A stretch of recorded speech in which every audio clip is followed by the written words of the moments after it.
Can you guys hear me? Yeah, it's good. Well, it's great to be here at USC, and as you know, my brother, my younger brother, is 8 years younger than me. Alexander teaches here, and so the school has a special place for me. I think that second here, I usually have notes for my lecture, but I'm going to freestyle it today because I can't see them, so it'll be interesting. I think one of the things that was really interesting about your intro was this idea of thinking about building as a place to start for engagement and design excellence, and research. That our goal is not necessarily just to do research for research's sake, but is to do research so we can actually create better experiences and better outcomes, and I would say beautiful architecture, because in a way that's sort of where I come from, is that research is really the foundation on that. And then I wanted to kind of talk a little bit about answering a question I get a lot. It's like, why the name Lever? And, I had a fascination with Greek history as a kid. And as I was looking around for a name when Lever started in my basement in 2009, this quote came up, which is like this idea of give me a place to stand and a lever large enough and I can move the world. Archimedes was a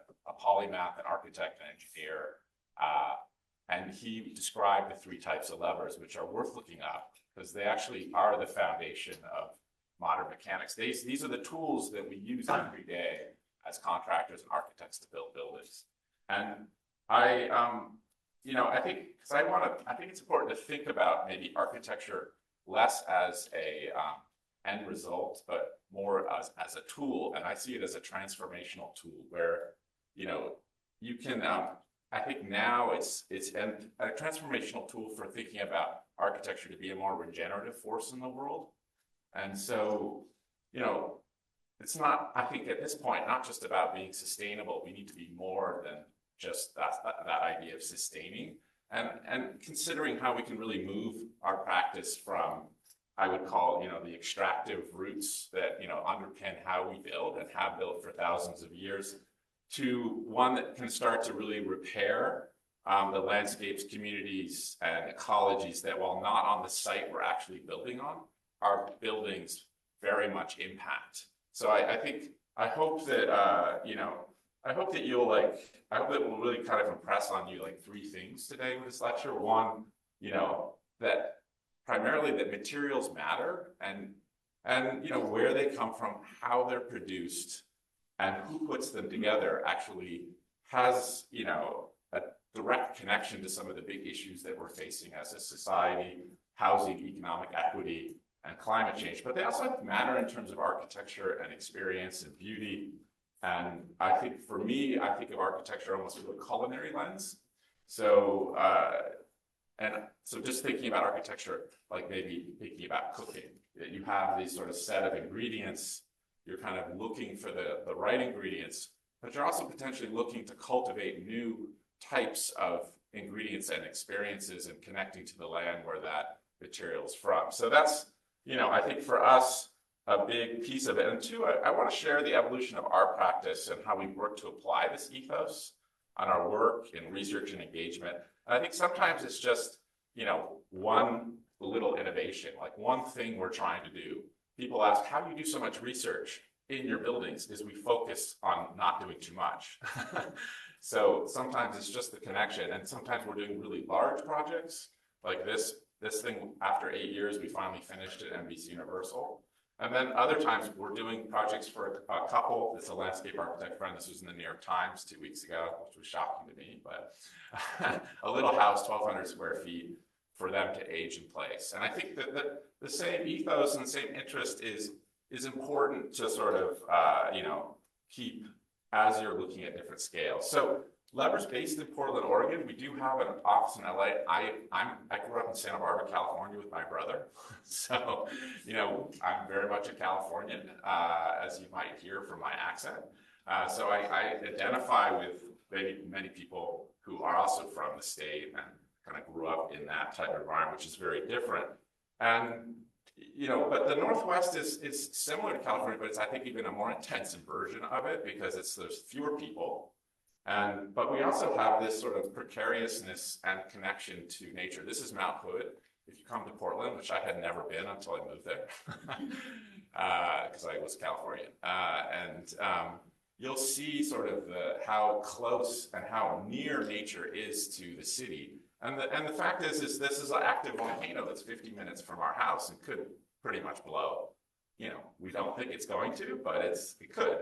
So there's this sort of sense of precariousness to that, and I think that's important in how you think about your connection to nature. It's beautiful, but it also can be deadly. And then also, I think it's important to understand the idea of Portland as also a place that, I said climate is destiny to a degree. I don't know who said that, but it's, we have in Oregon in the Northwest, one of the best places in the world from a forestry perspective to grow Douglas fir in its native habitat. And you can see this dark green is I love this above ground woody biomass, tons per hectare. It's a great way of putting it, but it's there's no division. And this goes up into Canada too, but you see that the dense green, that's the densest forest in the entire United States that are literally an hour. You can see the white dots, those are the volcanoes. So we're on that ring of fire that goes all the way around the Pacific. So 50% of the state is this type of forest. And so most of the timber in the houses that if you had your house built probably in the last 50 years came from this area of the country down. So we're very much connected to California, and I think that's an important piece as well. At this moment, forests are one of the best tools we have to address climate change at scale. Now, I think this is going to evolve as new technologies come online, but forests absorb carbon, they emit oxygen, and when you put that timber into a building, you're storing that carbon in that building for the life of the structure. And early on in 2015, we came up with this idea. This is 10 years ago. This idea of forest to frame, and it was really for a competition that we won, but it was really an idea of thinking more from a culinary point of view. How is this material produced, and what are the different ways that it's actually processed to get to the site? And then thinking about how you redesign or sort of intercept that at some point that would make sense. So that was, something we were really excited about. It was, and it's been really hard because this is an important thing to note is the predominant way we build, the way the forests are organized, the way the mills are working economically is all based around stick frame construction, which has been the primary means of way we build in the US since 1842. So you have, almost 200 years of evolution towards that. And I think we have to sort of think about how, in order to break convention, I think you need to master it. But I'm sure 90% of the people in this room grew up in a stick frame house or a wood structure, but they probably didn't even think they're in a timber building because you couldn't see any of it. I was really fortunate as a kid that my great-grandfather built this house in Cape Cod because it was really inexpensive. He actually he built it all out of timber, and all this timber actually happened to come from the West Coast, which I found out just a while back. You can still see their fingerprints, on the timber up there, and for me, this was the first material experience of wood, and that material experience, that kind of physical experience that I can remember pretty profoundly, was what got me interested in architecture, and that's sort of the work, and that's the experience that we try and attempt to sort of craft and create in the buildings that we're working on. So I'm going to start with some early explorations, and I'll go pretty fast because I put in some extra slides because we're in LA. There's 2 LA projects in here. This is, our first sort of major timber project. It's, how we started. So this is the CLT panel you see, in the air is in our office building in Portland. It was done in 2016, and it came off this press, which is the first press in Oregon. It's a 10 by 25 foot press. It's exactly what they could make. So when we were designing the building, we were seeing that as the sort of tatami mat of how we put the building together. But at the same time, we were asking well, what is the expression of CLT? And what we found is that with a 4-inch thick panel, you could cantilever out 4 feet. And that's how the facade itself kind of got that expression. You can see it here on the inside and out. So there's nothing extra in terms of cost to allow us to make that sort of thin profile. And that expression of thinness of this 4-inch panel and the strength of it was something that was exciting for us. And at the same time, we were developing these new, details for how to put this together. And we were intentionally really focused on everything coming from the United States, because this time Europeans could do this in their sleep, and they still can, but we couldn't. So it was like, how do we sort of, in a way, build up the culture? It's almost like you're learning how to cook, right, in a new way with new ingredients, or actually old ingredients that are incredible, and you're sort of having to work with the culture again. So I taught around the country, and everybody's like, this is how I'm going to do my CLT detail, and I'm like, this is not how you should do it. This is like the Model T of these types of seismic details, and now it's evolved from that. But at the time, we were just working with what we had. But I think more importantly is we were also looking for new experiences that you can have with this. This is the back fire stair of the building. So we have 2 stairs in this tiny building. But this is really my favorite image of the building, which is that the panel you see hanging in the air was actually grown in right south of Mount Hood that you see there in the distance. Then it was harvested, put in this sort of small rural community called Riddle, and then basically pressed into CLT, and then basically a truck came up to Portland and installed like 4,000 square feet in a couple hours. So it's like that type of more cyclical way of thinking is really interesting for us. This is Longfellow Estate. It's a tasting room for a winery. And we received this project because they walked through another project that we'd done in Portland, and they really just loved the way it felt. We'd never done a winery. They cold called us to do this project. And what we were interested in was expressing their own sort of philosophy of creating wine that's an expression of the land. They don't irrigate their land, and they just say, hey, they're going to make the wine in the vineyard. So we're like, well, how do we do that? And we were doing some 5/1s that I'm not showing today.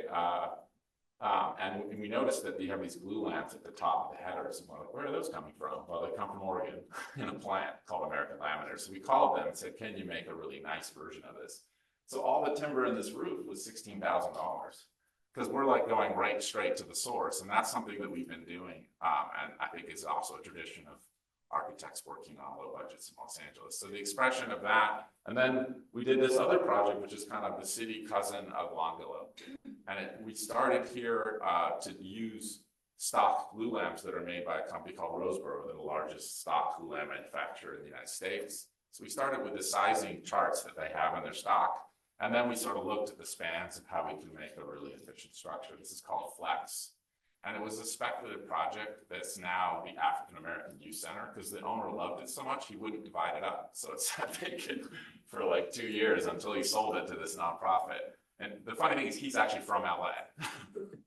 So he had this interest in architecture, but he was involved in Portland. And then Framework was a big thing for us, because in 2015 we won this national competition, which was to sort of demonstrate that you could build tall with timber in the United States. And with this project, we went through not just thinking about like, okay, this is built tall, but what can timber do differently? And the idea of the building as a catalyst, but also the idea of timber being resilient. And I think that's a big theme today when you're thinking about fires and natural disasters. How do you actually design the timber in a way that makes it more attractive? And I was really fascinated both with this diagram we did as part of our competition, and what's crazy is almost everything in this has happened since then. So I'm not saying that we did all the work, but we wrote it down. So it was interesting to see that, because I was just at the Mass Timber Conference.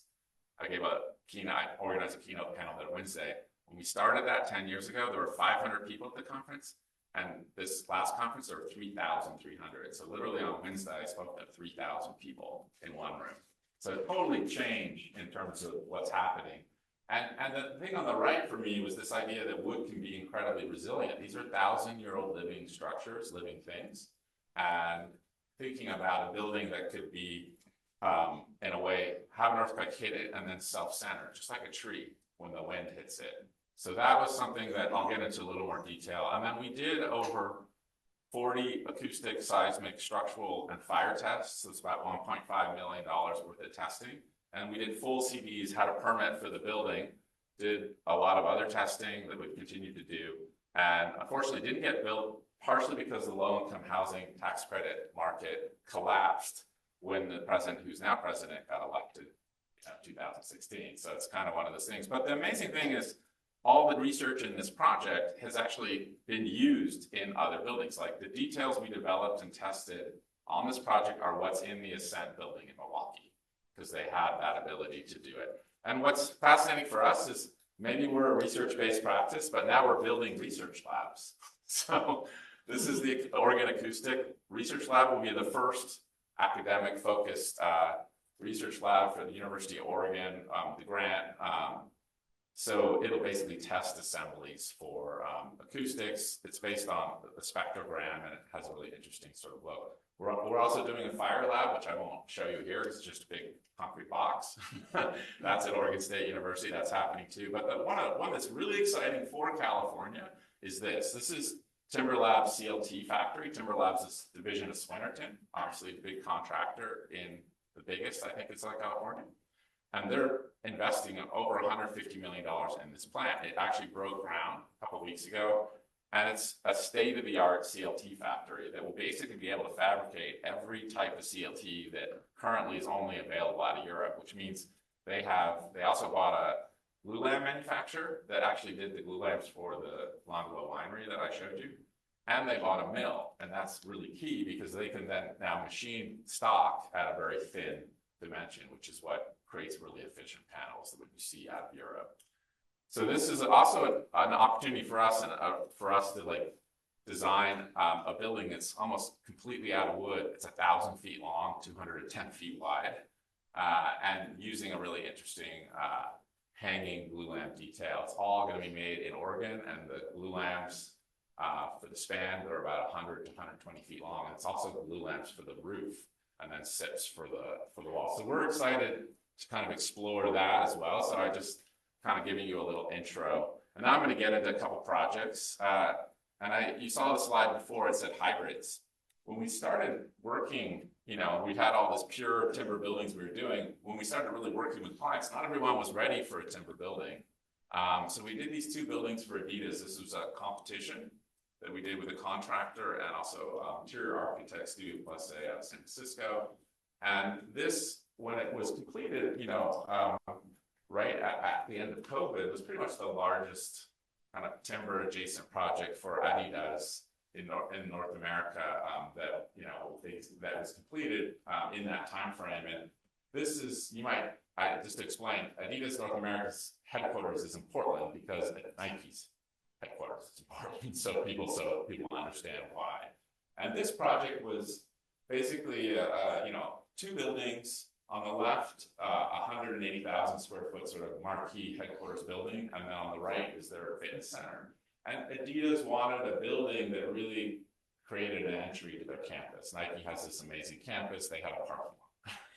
So they wanted something that actually reflected their values and their interests. So really, we went through this competition of this idea of creating this thing, this idea of sport is central to the brand, and authentic use of materials is also central. So we sort of focus on those two things. This is the competition model on the right. And then sort of the view on the left shows this idea of this almost modeled after an English football/soccer stadium with a pitch in the center and sort of a small buildings both facing it.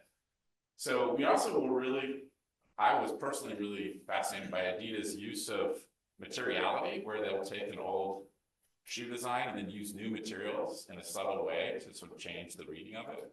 And this was sort of how it came out of this design, this facade.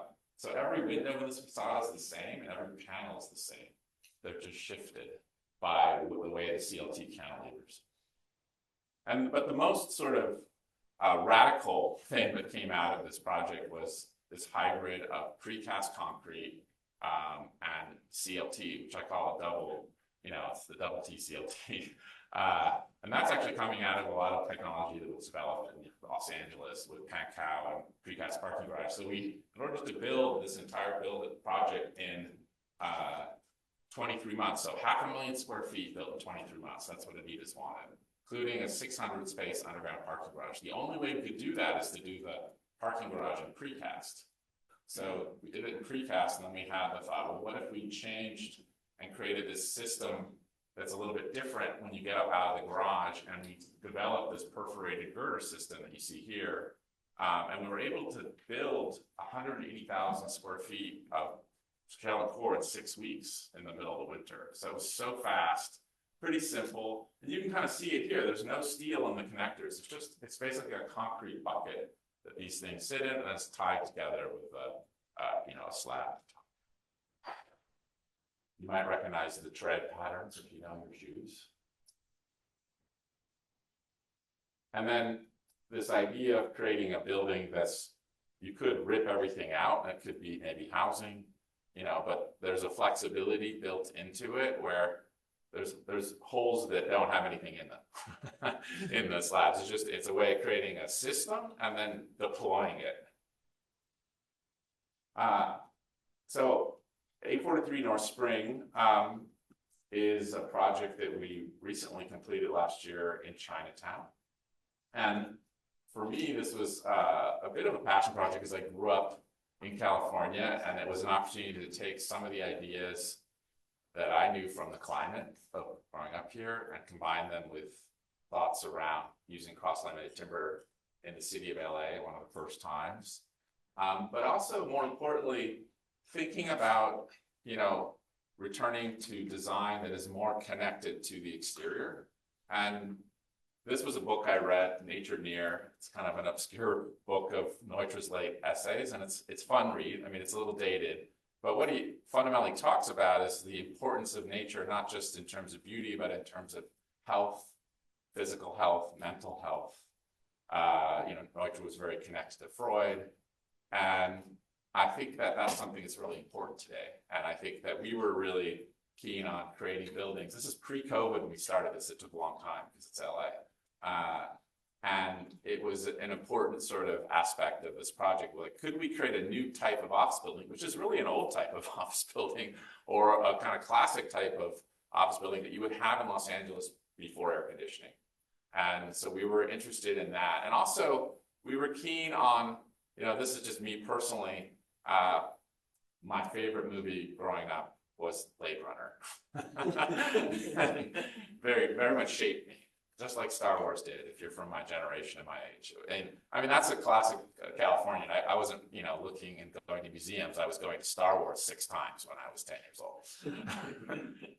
It was a different kind of origin point. But, as I got older and I learned about this building that was in that movie, it's just such an incredible, the Bradbury Building, such an incredible building. And you look at it, it's timber and it's cast iron, and then on the right, this is closer to home. This is Oneonta Gorge, which is 55 minutes away from my house. It's in the Columbia Gorge, and it has the same kind of, quality to me that if you could almost take these and bring them together was sort of one of the thoughts that we had for the original. But then you also have this culturally specific context of Chinatown, which, as you might know, if you know Chinatown, it's actually totally constructed, because the original Chinatown was where Union Station was, completely torn down. This was actually an Italian neighborhood at one point, and then it became Chinatown. And these sort of themed outdoor buildings were created. So we started to think, well, how do you take these different histories? And this is actually a completely constructed history, and maybe kind of combine them in some way. So these are the maps of these types of developments in China. I think they're really amazing. They're outdoor kind of garden court type places. And then this is ours right here at the metro stop. So we thought, well, could we then basically weave that in? The other fun piece of this project was the fact that it's an existing building. That's the existing building that was on the site. There's a couple of them in Chinatown. These are just the cheapest box of retail you could possibly build. And then there's 2 floors of underground parking. But instead of just ripping it all out, we actually preserve the underground parking. So technically, Spring Street is a renovation, which I think is a good thing to think about. Like, it can be a renovation, but it can also be a transformation. And also from a kind of urbanistic point of view, you have LA and you have like the downtown, and then it kind of goes down a little bit here, and then it flattens out to suburbia. And this is just a little map of terms of green spaces where you have like, downtown you might have a park, but you might have a roof deck. And then sort of on the extreme, it's like, 1 or 2 story and landscape. And we're thinking, is there a middle ground where you start stacking these landscapes into a building? Because I think if you really have money in LA, the office you have is a 1-story Bow Trust warehouse with a garden outside. You can drive right up to it, open the doors and things like that. You're not in a high rise, and so this is the existing parking garage. And what we did was sort of, with a really good structural engineer, that was the original round columns, and we married this new column to it, and then added stackers below grade. And then basically the building is a complete just expression of the parking grid. So that's what it is. It just comes up and becomes that frame. And we thought, since we're marrying it to this concrete structure, let's just do this hybrid. We have steel, and then you have the CLT. And then that connection that I talked about. Oh, something happened. You tell me. Did I hit something? Okay, great. Oh, is that good? Okay, I didn't do anything. Then this idea of these stacked green spaces and these CLT pieces, and that was the section. So you sort of see the existing parking and that frame tied to it, and then this idea of the canyon coming up through it. And then this was sort of the rendering. So one of the things we're doing with renderings was we're like, everything in the rendering is actually technically what we're building. They're not, they are models of reality, not representations at a certain point. So that way we know exactly, people, sometimes we had a photographer come to NBC and she's like, God, it looks just like the rendering, because the rendering is the building. And then the idea, we worked with James Corner Field Operations, who we also worked with this NBC project that I'll show you. And this was sort of this idea, thinking about daylighting for plants. So we did this analysis, they did the analysis of really looking at how much daylight they get in this canyon and what different types of species would actually be able to, work at different places. So it really starts in the fern garden goes up. And then in terms of the facade, this is an image I love because it sort of has a density. I'm thinking about the building can have a density to it, but actually helped immensely with shading. Just even the 8 inches, and then we actually had spandrel panels, like cut the shading, in half, depending, because the building is slightly skewed.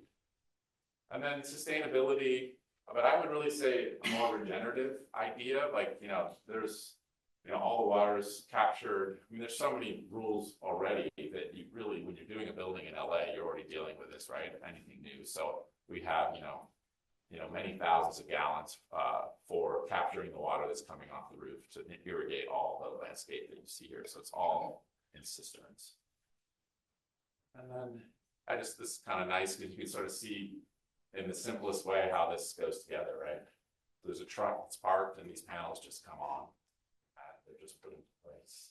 So this is a very basic structure. We didn't want to try to do anything over the entire building that was complicated. So this is, you can see them sort of putting it together, but look, where you're just basically laying, in a way, the CLT is almost like metal decking, right? And then you have a diaphragm on top. But we wanted to really try something at the cantilevers, at these balconies, to get this thin expression.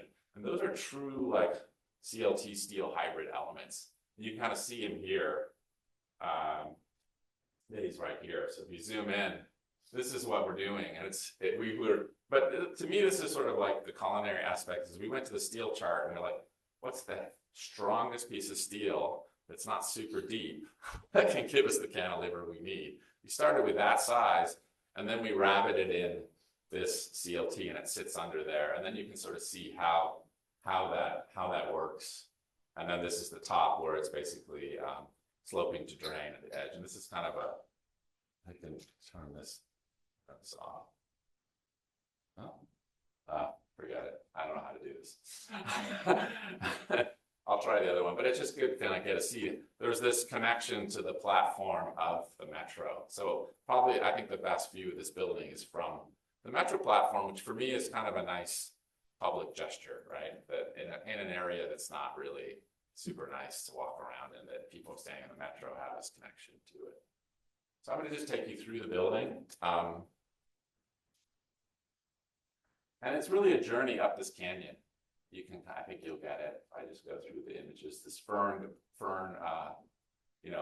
tree fern garden at the base that kind of comes up as you see the metro on the right, this mezzanine space, and then the canyon going up. And then these common spaces in the center that have these are big sliding doors that we use as windows. So it almost has a residential feel. It was great because Lyndon Neri, he's like, oh, that's a residential building. He went and visited when he was in LA, and that's a nice compliment, actually. I would live here. And then it has this roof garden. You see when you get to the top, you have the kind of typical classic unshaded California landscape.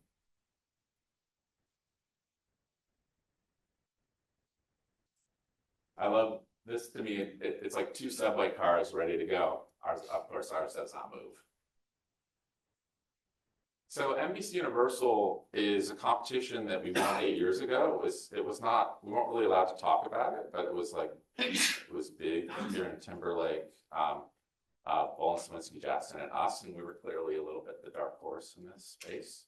But we won, and the way we won was to think about the fact that Universal was a really progressive studio and always has been. So they implemented almost the urban planning that cities implemented, where they tore down all the old buildings that were great and put in these sort of modernist SOM buildings. And so we were really like, how can we do a project that puts the city back in Universal City? So that was literally tearing down almost, you can see here, like 6 buildings. We cut like a 90-foot cut for the parking, and then really just transformed a completely new urban landscape. The owner of Universal also owns Rockefeller Center and Philadelphia's, 2 high-rises there. He wanted something in LA that felt as impactful. And that was a really exciting opportunity for us. And we worked with field operations on this for over 8 years. But this is what it used to look like. It had the character that all these other studios had. They basically turned it into this.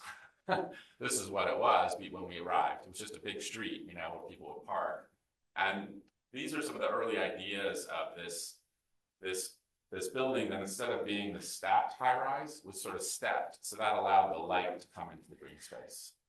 And then I love this precedent of this, we're going 90 feet of grade change, this building that just sort of gets built up the hill. And so it was composed of the 350,000 square foot office building, massive 1,200 space parking garage that we kind of buried in the hill, and then this commons, which is an 85,000 square foot hub. It's really different, and there was no heart to the campus in a way. So this was the idea to create one from scratch. And this actually has the commissary, 3 state-of-the-art theaters, and an 800-person convention space on the top, so they could actually have their meetings here. And then this has this sort of round. This is the view from the 2 terraces that face each other. It's almost like a case study house sitting on top, and it sort of cuts through the building almost 300 feet, and that's where all their main conference rooms and cafes. So that's what it's like when you're up there looking back. But we wanted to create a space where you feel like you're kind of in the hill as opposed to on a building. You feel like that when you're up there. This is all facing north, so that's all glazed. And then for the west, we have exterior shading, which actually gives like a character to the building that's different, from each side. So when you go up to Universal, it has this incredible landscape on that top that you're looking out on. So that you sort of see the cantilever terrace like on that left there. We wanted to kind of bring the landscape into the building as well, and then create this really, of course they really wanted a big green lawn. There was a lot of discussion about that, but it's all from water that they're recycling on site, and this has been transformational for NBC. Like literally now, you cannot get a seat at lunch in this area. It is packed, and they have events every week. So people are coming back, and I think it's really you'll see how well NBC Universal or Universal as a film studio is doing. This is all happening under the same leadership that had the vision to do this 8 years ago. In terms of the inspiration, architecturally, we wanted the building to kind of express this idea. I was fascinated with the zoetropes, which are the kind of foundational idea behind animation. So when they spin, you see the movement. In our case, it's the opposite. When the sun moves, you see it move. So the building itself is in a way an expression of that, where we have sort of a lenticular facade. And then inside is this theater. So this is all different. You know, this is the state of the art. This is, I think, the Steven Spielberg Theater now. And then on the sort of periphery, we have these indoor-outdoor spaces. And then on the top is this multi-purpose 800 space convention center with incredible backbone of service. There's actually a full-scale underground kitchen that serves serves all the movie studios on the lot. And then they have 3 other kitchens and then the warming kitchen here. So you can sort of see the relationship between this building and the landscape, and how the top is different because of the way it's carved, and I'll show you that in a second. So you see the sort of mast-like element.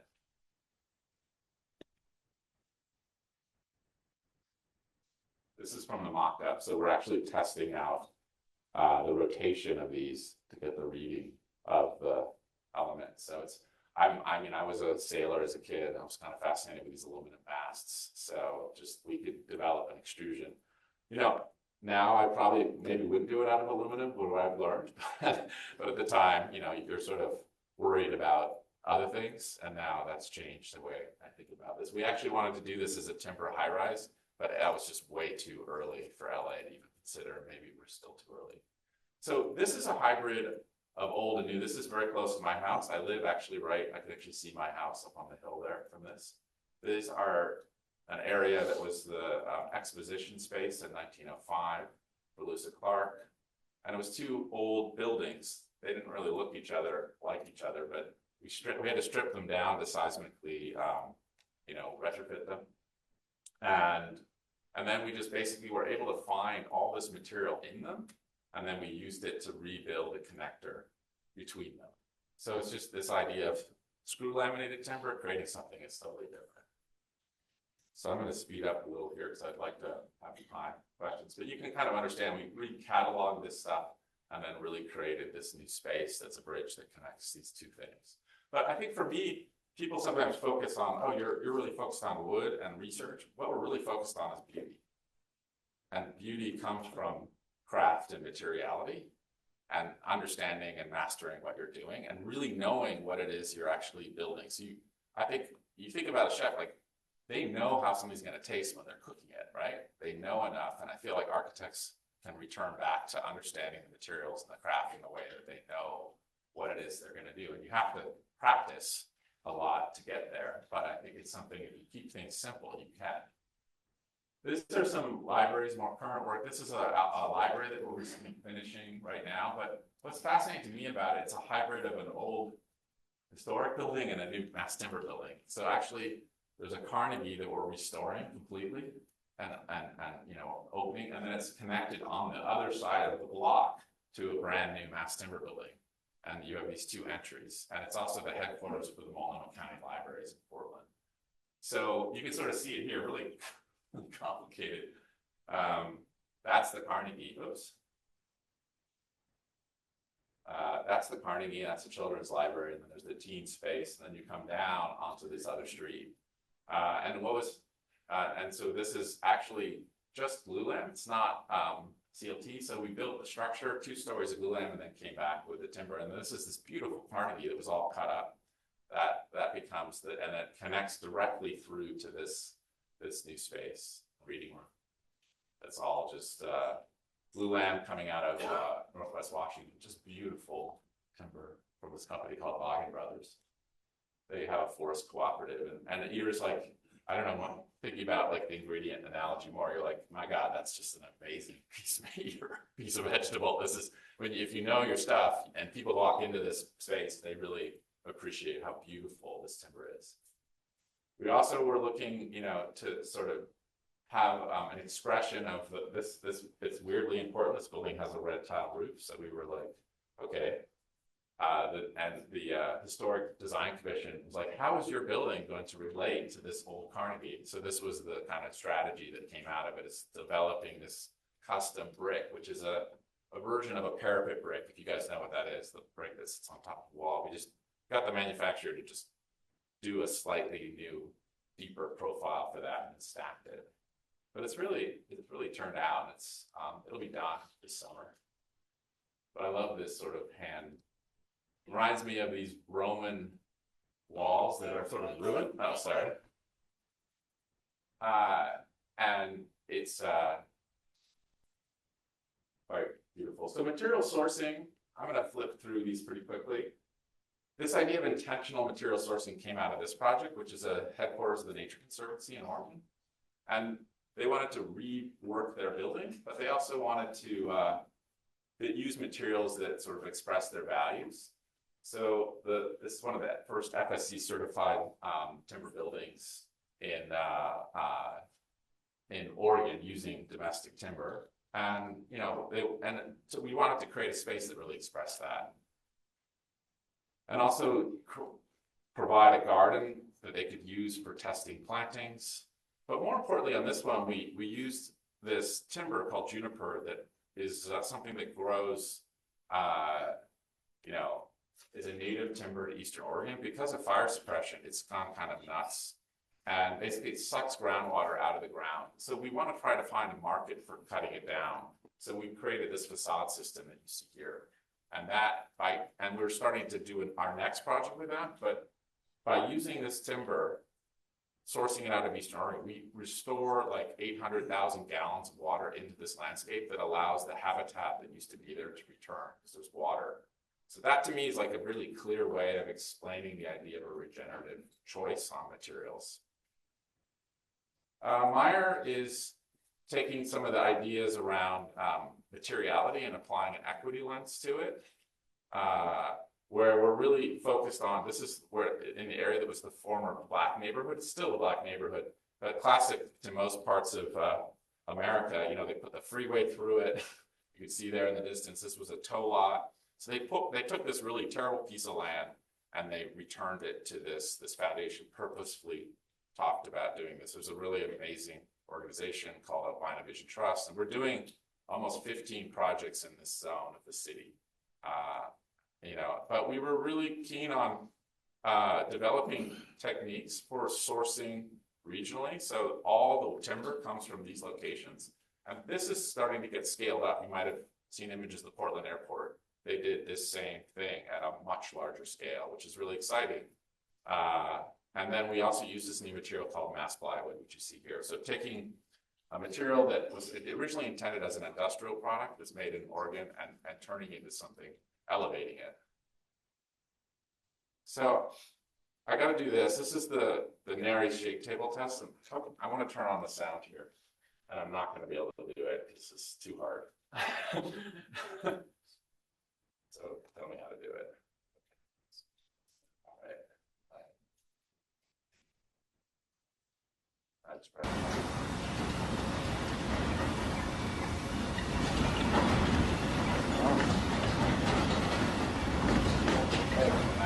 For giving a 10-story full-scale working framework. Working on this last second,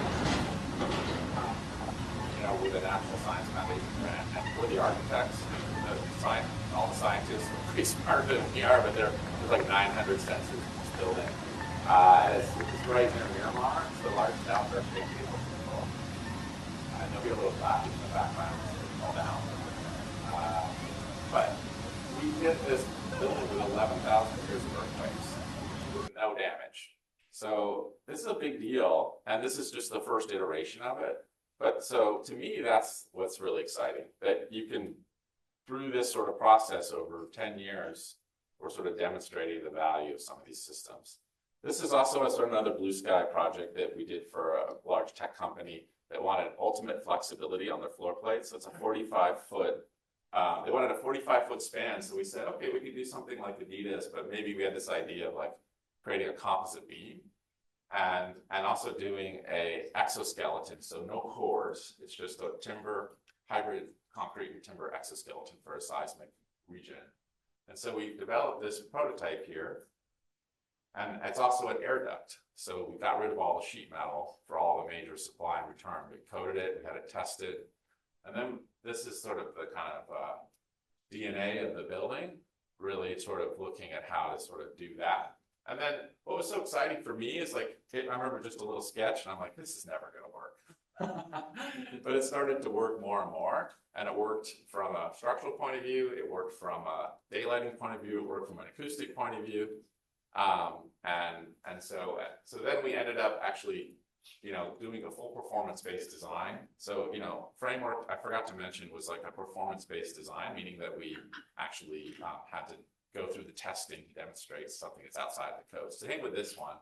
So I'm going to try to turn on the sound again. Making some noise. So this is I don't want to say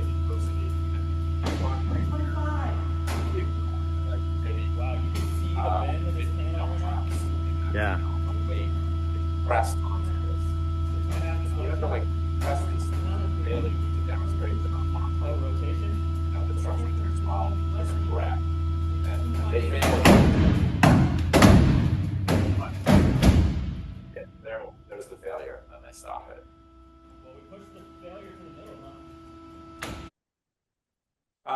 Just to close up, this is this is also in permit. We'll see whether it gets built. Point supported CLT. This is really, I won't kind of dwell on this, but you can kind of understand what I'm talking about by looking at this. Is testing that's done at the Tallwood Design Institute at OSU.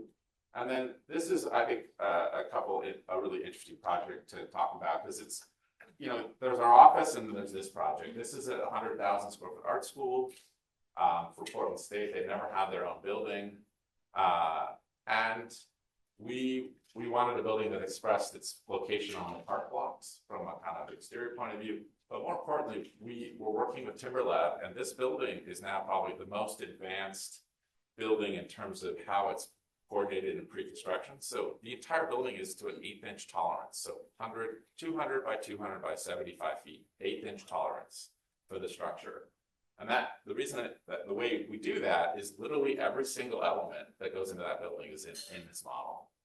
So that allows us, like, all conduit, everything to go, and that allows us to map over 1,000 penetrations in this existing model, and that comes then prefabricated to that. So this just gives you a sense of that. And then this was like last week, and this was like a week ago. So it's literally 25,000 square feet in a week that they're building. So they're gonna have this whole thing done. The floors will be almost completely erected, probably a lot faster than they thought. I'm gonna end with this project because it's, for me, it's like a competition we won for the Portland Museum of Art. This is Portland, Maine, not Portland, Oregon. But it really brings together a lot of the ideas that I've talked about, with the idea that a building can be a catalyst for these other sort of issues. And I don't think architecture is something that's going to solve a lot of problems, but it can start to push in different directions. And this is the competition boards I thought I'd show you, because it's this architecture school that we submitted. But the big idea was this idea of flipping the narrative on what a museum can be, because that's what they were doing with their programming in terms of really focusing on education and bringing new people that had never been in museums before into their museum. And that meant they went out to the state of Maine. They did a lot of stuff outside. So we wanted a building that in a way connected to larger ideas around the state. And this was this sort of thought piece, because this was a competition where you submitted 2 pages, and this was the thought piece we submitted, talking about, if a museum, is, instead of curation, can you be about storytelling? So just thinking about, it's the same idea, but something that people can actually have access to. And this is our interview. I think people think it's really glamorous. We were in an old children's museum with a space shuttle above us. And this is the picture that the jury took of us after we finished our interview. And this is Chris Newell, who is a Wabanaki tribal member. So the Wabanaki people they call themselves the Dawn people, and they've been in that part of Maine for 10,000 years. And they see their sort of religion, their kind of purpose in life is to greet the dawn each day, to greet the sun. And so we wanted a building that sort of had this idea of greeting. And this is the existing Harriet Cobb Freed building. And we wanted something that was open to the community, kind of was respectful, but almost in a way the opposite, in terms of how it greeted people. And then thinking about a building that was changes within the seasons, but still part of the landscape. And then looking to use regional timber out of Maine. So that's the sort of challenge, and thinking of using even whole spun logs, so just trying these things, like how do you change the design to kind of work within the kind of constraints that what we're operating under. So this is the one intervention in the existing galleries. This used to be the lobby, and it connects right to the building, that space you see on the left. So it has this, one of the things they were missing was a major temporary exhibition space and all the community spaces that are so important.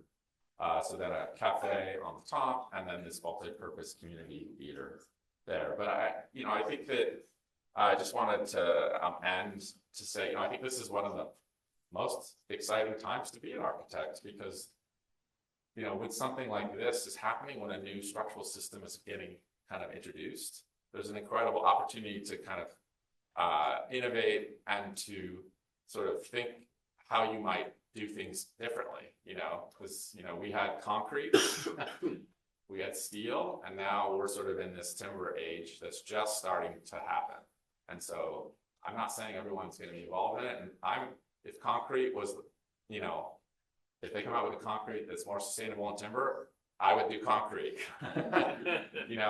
For certain things. My favorite building is the Pantheon in Rome, but because it's just such a phenomenal experience. But I hope that we can think about creating buildings that have that kind of weight and that kind of meaning in the work that we do, and that I hope that you'll have the opportunity to do. So thank you.